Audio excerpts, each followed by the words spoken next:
I'm seeing shimmers in this long-lasting dream. I'm made up in me. Alright fam, it's Matty here and today I'm interviewing Miss Emily King. First of all, question number one, how are you currently feeling in terms of your body and energy for this prep? I feel like the last few weeks, probably the last 5 weeks of this prep has been really difficult in terms of energy. I feel good in the morning and then by the end of the day I am absolutely flogged. And that obviously comes into play with parent life and training and business and everything. There's a few more variables at play this time around in comparison to last prep. Yeah, we'll talk about that down the track. I'll butt in because I see you every day. The last probably 2 weeks she's really struggled. So in terms of hunger, energy levels, dragging her ass to the gym. I think it's really important to be honest because a lot of people are like, oh, prepping's so easy. Other people without naming names, and yet here you are. Keep it real. So yeah, and body wise, I feel like I'm in a good spot. Obviously, I'm getting lean, so I strangely enough, I find myself less appealing the more I get lean. What did she say to me the other night? I was like, I feel like 2 kilos past where I feel most confident in my body. And it's not that I don't feel confident, I just, being super lean isn't sexy whatsoever, I don't feel. That's what Emily thinks. No. So question number 2, what is your current calories and macros? People want to know. Obviously this is specific to you, but right now, 8 weeks out from prep. Yeah, so we want to face this question with, obviously, if you follow these calories, you're not going to get the same results as me. These calories and macros are specific to where I am at this time of my prep. And I'm at 1500 at the moment, so my protein is 140, my carbs are 140, my fats are 35. Yeah, we sit fats a little bit lower so we can obviously keep protein and carbohydrates a little bit higher, petition calories that way. And but you've been on 1500 for a while now. And why is that? Tell them why. It was working and I don't necessarily... Exactly right. So could we go lower? Absolutely. But do we need to at the moment? No, we're still getting consistent drops. Yeah, and it actually doesn't feel too bad. I think the hunger more so probably comes from the fact that we're sitting around a little bit more than we usually would in a prep. I think last preps we were at the gym all the time, or posing, or traveling to and from gym, or working a lot. Not that we didn't have Luna. That was 2 years ago. We sit at home kind of with Luna a lot, so that adds to me sitting there thinking about food most of the time. So is it hunger, you reckon, or is it boredom? Or is it because I'm eating? No, I don't find it a problem that you're eating though. I actually enjoy watching you eat, or... So she says. Or making food and stuff, but it's just, I think nighttime is the worst time. And I've been trying to play with my macros and my diet to see if I can leave more calories towards the end of the day, but it actually just leaves me really hungry during the day. So you kind of have to weigh it up. Do you want to fuel performance, or do you want to fuel your ability to feel full at the end of the day? So you can't have both, obviously. Let's be real though. On 1500 calories, as lean as you are, you're never going to feel full. And that's the thing. I could eat a big burger and chips and still feel hungry. So that's them hunger hormones. The leaner you get, them hunger hormones really come into play and make it extremely difficult to get leaner and leaner. People don't realise that. Your body's actually saying I need to eat, you need to eat. That hunger signalling is just out of control. So that's just why you feel hungry. But now, next question. Now again, this is specific to you, Emily, but people want to know, what is your current weight at the moment? I am 59.60.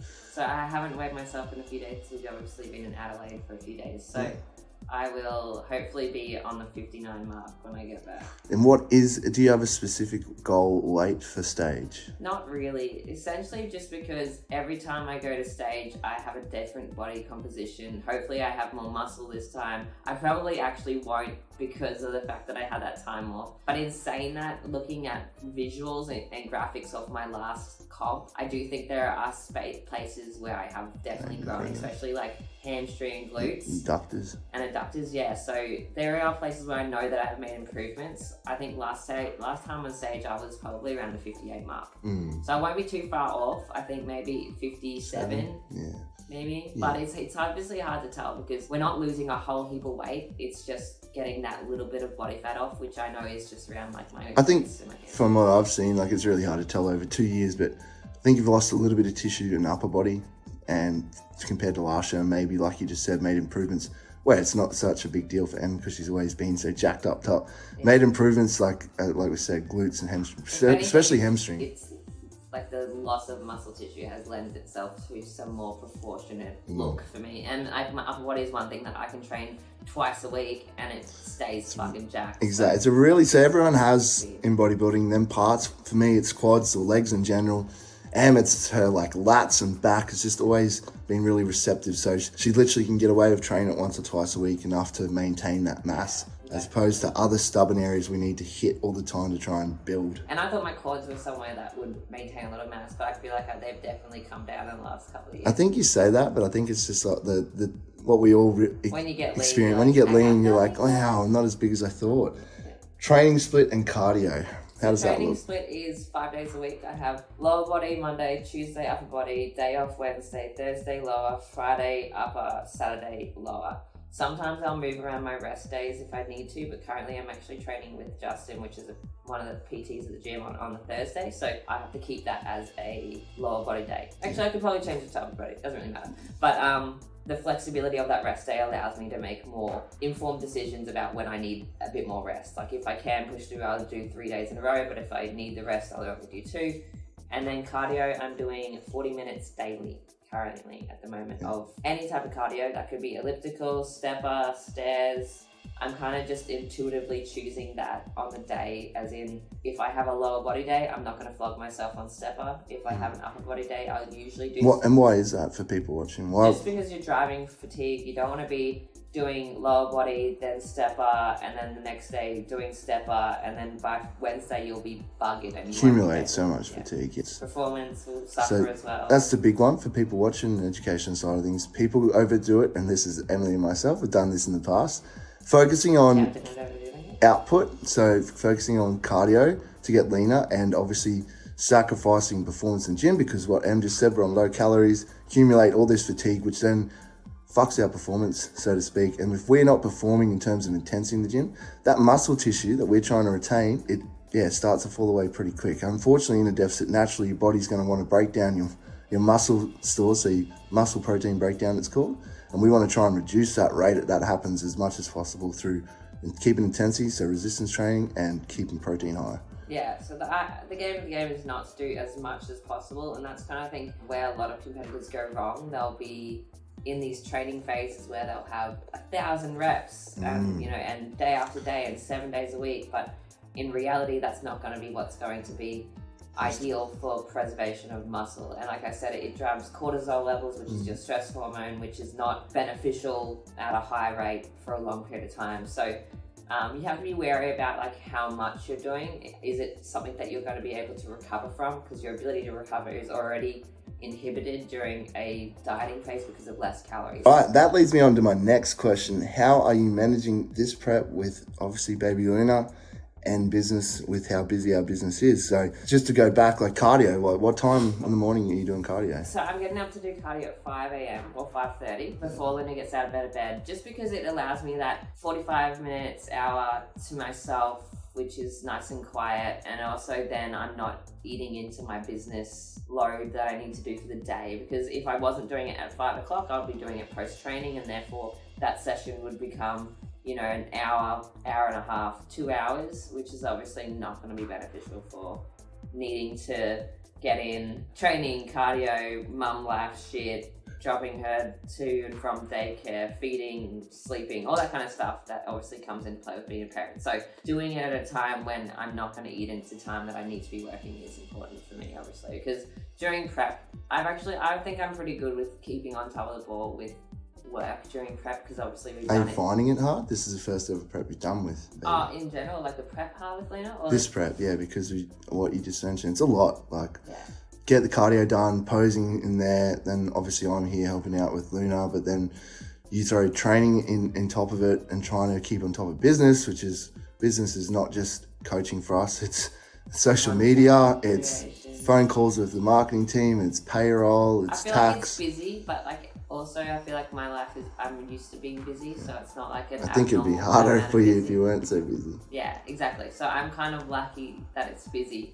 because then we don't sit around thinking about food and shit. But yeah, it's a crammed. By the end of the week, we're bugging. Just when you want to relax, really, you don't get that when you have kids. And it's Luna's full. She's just like, nah, I don't care. Sunday, mum, dad, we're on, man. That's probably the biggest difference, is like just not having that time to switch off sometimes. Now, next question. This is a good one. What made you want to compete again? So, if we're being honest, So just had a baby. 1 year post baby. I actually went through a phase where I was pretty much done with competing. Hey, like straight after postpartum, I was like, well, I think it's because of like the loss of identity from me being an athlete to me being pregnant to me being postpartum and feeling like I'd really lost a lot of my progress and muscle and whatever else. Wasn't feeling myself whatsoever, and I think a lot of people during that phase can resonate with me. I felt like an alien inside of my body, but You feel like you lost your, like you said before, your presence, that you weren't associated as being a top level athlete anymore. My identity as an athlete, especially on like social media and stuff, because it went from all competing stuff to baby stuff and family stuff, which is obviously beautiful, but it was a very big transition for me. But then I jumped into an 8-week challenge at around the 9-month mark, which I feel like was a really appropriate time. And I was like, hey, I actually haven't... You got lean really quick. I got lean really quick, and I hadn't lost as much muscle as I thought, and it felt good. The process really felt nice to me, and I felt like I'd got a little bit of myself back again. And so at the end of that, I was like... It's the first time you've also dieted outside of contest prep. Yeah, because I, like, for people listening to this, I don't diet for no particular reason. There has to be a reason behind it, because it is obviously a really hard process, and it isn't healthy to do on and off all year round. So I choose my deficits really carefully, and that was one of them. So I did it with the clients, and I felt really good, and I got really good results, and I was like, I'm back, baby. So, and then I heard that Asha, especially, was competing at Worlds, which was one of the driving factors behind me competing, because last time we competed together was Worlds, and I came second. 2018. So, and obviously Belle as well. So I haven't had the opportunity to compete. 3 of the best girls in the world at that show. It was fate. Yeah, and then why do you? That leads me on to this. Why do you compete? I compete. I think over the years, the reason behind competing has changed so many times for me. I compete because it is such a mental battle, but at the end of it, you feel so proud of what you've achieved and so proud of who you are, and to feel like it grows confidence. Like I feel more confident during a prep because I'm committing to something and I'm getting it done, and it's in the moments. Not cutting corners. And when it's the moments when you're doing cardio and you're by yourself, you have no one to be accountable to, and you're like, oh, I could have got it off at 30 minutes, but I kept going. Like, it's those little battles that you win on a daily basis that makes me love the process of it. And especially like the dieting thing. I will, get to the end of the day, if I've ticked all my boxes with dieting, like you feel so accomplished within yourself. And then you do that day after day, you start seeing results, and it's just like this compounding effect that makes you feel so proud and so confident within yourself. So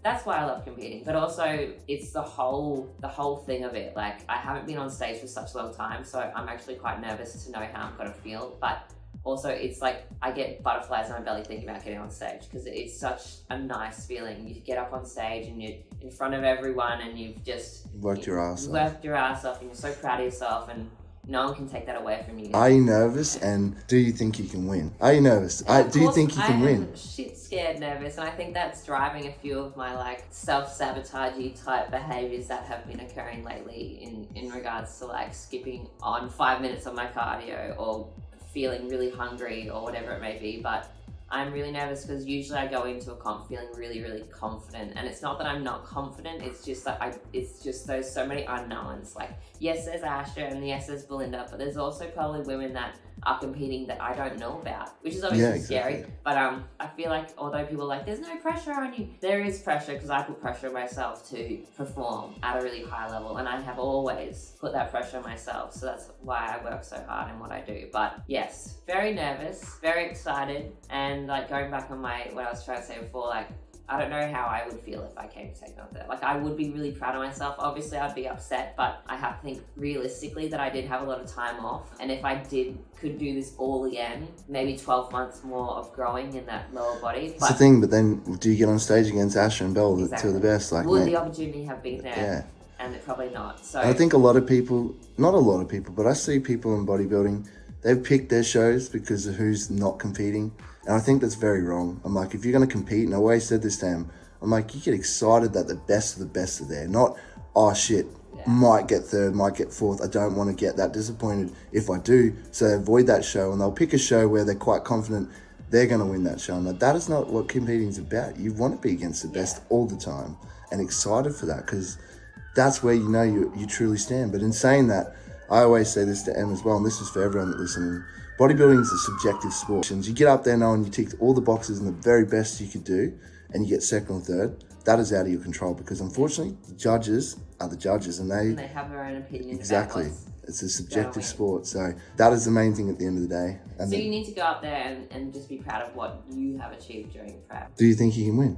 You have avoided this question. I feel like I can win. I honestly feel like I can. Obviously I have doubts just because the other ladies have such incredible physiques, and the thing is like we all have different physiques, I think, and different ways of posing, and different way, and our character on stage is extremely different as well. So, you know, and that's probably the benefit of it. It's not like a competition where we all have to do the same posing and we all have very similar bodies, so it comes down to like this and this. Like, we all have different proportions, so it's going to come down to what they want to see in a figure champ. I think it's exciting because the 3 best girls in the world are going to be there, and they're going to bring their A game. Asha will bring her athlete, and then Belle is also an incredible athlete that works her absolute ass off. So the best thing is that for us watching is, you know, all 3 are going to bring their absolute best, knowing they're against each other. So I got 7.5 more weeks to... All right. Do you think this is the hardest prep that you've done so far? I think each prep has been very hard in its own way. Last prep I felt like, well, it was really easy, but